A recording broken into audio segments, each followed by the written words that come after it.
Le CEDRE est effectivement le syndicat des entreprises de déconstruction, dépollution et recyclage, qui regroupe à peu près 250 entreprises et 1 milliard de chiffre d'affaires. On a des activités de déconstruction d'abord, la partie dépollution, donc qui est axée sur le désamiantage, qui est la plus grosse partie aujourd'hui que l'on rencontre dans les bâtiments, que ce soit en démolition traditionnelle ou en réhabilitation urbaine.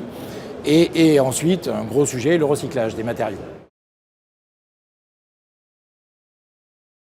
On est passé de la boule à des matériels beaucoup plus sophistiqués, qui sont les pinces à béton, les broyeurs à béton, les pinces de tri, les BRH avec atténuateurs de bruit. Ensuite, on a eu les cabines pressurisées également pour les machines, de manière à ce que l'opérateur soit complètement isolé de son monde, que ce soit risque amiante si risque il y a, mais surtout poussière.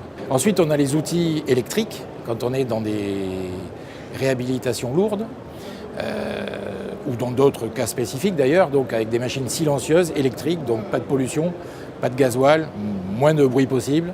Donc ça, c'est l'évolution de nos divers matériels depuis quelques années.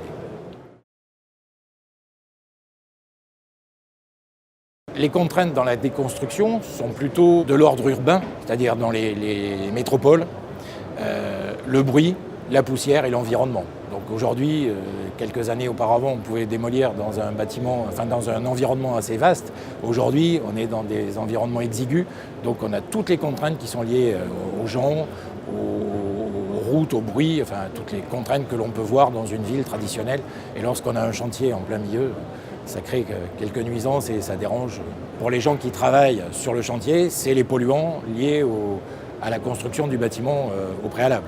Donc ça va être l'amiante, ça va être qu'il faut authentifier, c'est de faire des recherches sur les matériaux que l'on peut capter, que l'on peut envoyer en recyclage ou pas.